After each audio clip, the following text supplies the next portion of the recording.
On ne possède rien. Même vos enfants ne sont pas à vous. Si vous pensez que je mens, même votre femme n'est pas à vous.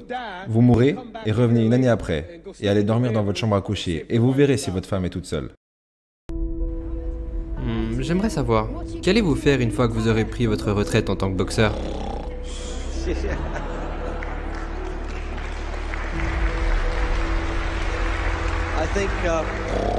think he's probably taking the last count at the moment. I'll do my best to wake him up for you. Juste dormir. C'est tout ce que je ferai. Do when he retires. Non, quand je prendrai ma retraite, je ne sais pas vraiment. J'aimerais dire quelque chose ici. Et ça vous fera peut-être tous réfléchir. La vie n'est pas très longue. Disons que la personne moyenne ici a 30 ans. Si vous avez 30 ans, vous avez été éveillé et actif environ 7 ans. Comment puis-je le prouver? Ajoutez toutes les 7 à 8 heures que vous avez dormi par nuit pendant 30 ans. De ces 30 ans, la nuit dernière, quand vous êtes allé au lit, et vous vous êtes réveillé ce matin, vous ne vous souvenez de rien. Donc vous avez été inconscient pendant environ 8 ans sur ces 30 ans. Vous avez dormi environ 8 ans, ok? Combien de déplacements avez-vous fait depuis la station télévisée, à la maison, vers un autre pays, vers une autre ville, à l'école, à l'église? Vous avez probablement passé 2 ans à faire des allers-retours pour aller là où vous vouliez aller. Donc il y a 8 années de sommeil, 2 ans de déplacement. Et il y a 30 ans de votre vie avant que vous accomplissiez quoi que ce soit. Combien de temps vous restez à l'école aux États-Unis? L'école depuis le premier niveau jusqu'au 12e niveau. Est-ce que c'est la même chose ici? 6 heures par jour? 6 heures par jour pendant 12 ans. Au total, vous avez été assis dans cette classe pendant 3 années sans bouger. Du coup, 2 ans de déplacement, 8 ans de sommeil, 3 ans de voyage. Combien de films êtes-vous allé voir? Combien de combats êtes-vous allé voir? Combien de divertissements? Combien de temps au cinéma? À regarder des films, des concerts, des matchs de baseball. Ça fait probablement 2 ans de divertissement. Donc, d'ici le moment où... Ne vous perdez pas, vous allez voir ce que je veux dire. Donc, d'ici le moment où vous aurez des enfants, d'ici le moment où vous aurez éduqué vos enfants, d'ici le moment où vous aurez payé votre maison, vous arriverez à vos 60 ans. Donc, la vie est très courte. Et quand vous ajoutez tous vos voyages, toutes vos heures de sommeil, d'école et de temps à vous divertir, vous avez probablement passé la moitié de votre vie à ne rien faire. Donc, ce que j'essaie, j'ai 35 ans. Et dans 30 ans de plus, j'aurai 65 ans. À ce moment-là, nous n'avons plus d'influence. On ne peut plus vraiment rien faire à 65 ans. Ta femme pourra confirmer. Donc, ce que je suis en train de dire, c'est que quand vous avez 65 ans, il n'y a plus grand-chose à faire. Donc, dans 30 ans, j'aurai 65 ans. Et durant ces 30 ans, je vais devoir dormir 9 ans. Je n'aurai pas 30 ans à la lumière du jour. Je dois voyager en dehors des États-Unis. Tous ces voyages, ça fera probablement 4 ans de voyage pour les 30 prochaines années à venir. Environ 9 années de sommeil. Télévision, film, divertissement. Ça fera environ 3 ans de divertissement. Donc à travers ces 30 ans, j'aurai environ 16 ans pour être productif. Donc c'est de cette manière qu'on peut décomposer la vie de chacun. Qu'est-ce que je vais faire ces 16 prochaines années? Quelle est la meilleure chose que je puisse faire? Posséder de l'immobilier, faire du business, apprendre aux autres boxeurs, m'aidera pas à aller au paradis. Combien parmi vous croyez qu'il y a un être suprême? Qui croit qu'il y a un Dieu? Qui croit qu'il y a un pouvoir qui a créé le soleil, la lune et les étoiles? Combien parmi vous ne croyez pas que tout ça est arrivé comme ça? Quelqu'un de plus intelligent a créé ça. Combien parmi vous croyez qu'il y a un Dieu? Combien parmi vous croyez qu'il n'y a pas de Dieu? Ok. Qu'il n'y a pas de Dieu. Si je vous disais, pour ceux qui ne croient pas en Dieu, si je vous disais que ce verre est apparu de lui-même, il s'est créé lui-même, aucun homme n'a fait ce verre, est-ce que tu le croirais? Est-ce que tu croirais que ce truc s'est fait lui-même? Non, quand je vous dis ça, vous n'y croyez pas, n'est-ce pas? Non, elle n'y croit pas non plus.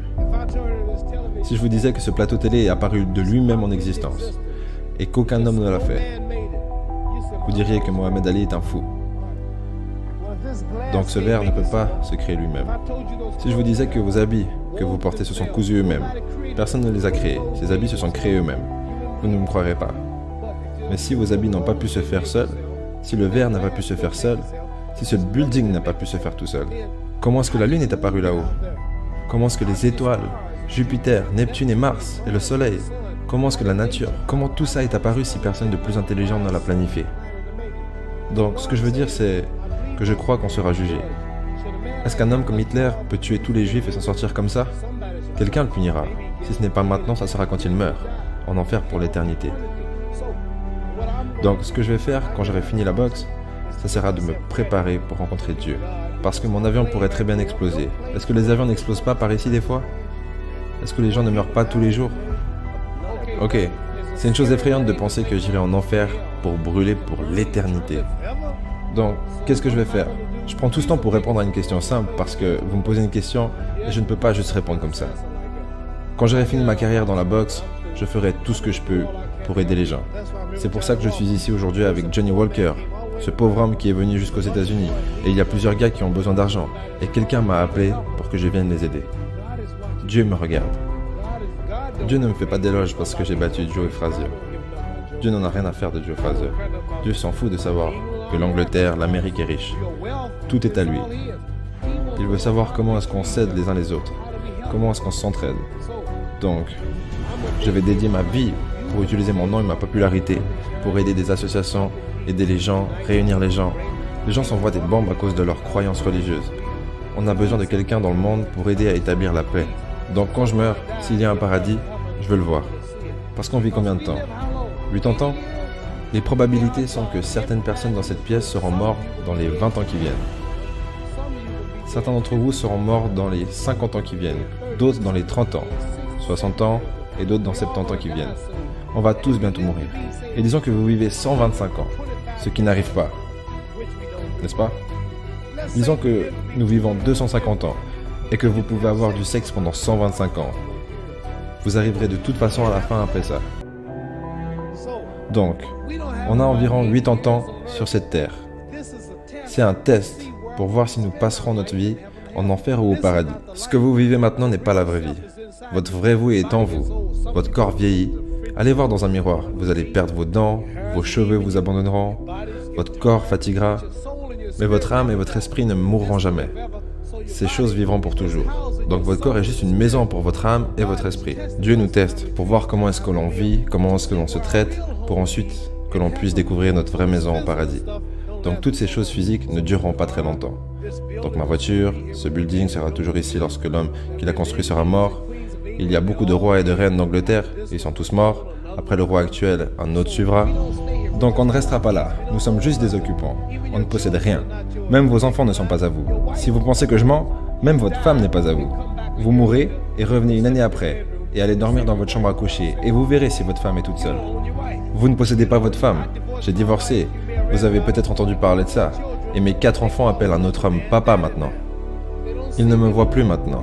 Vous ne possédez pas vos enfants, vous ne possédez pas votre famille. Donc qu'est-ce que je suis en train de dire?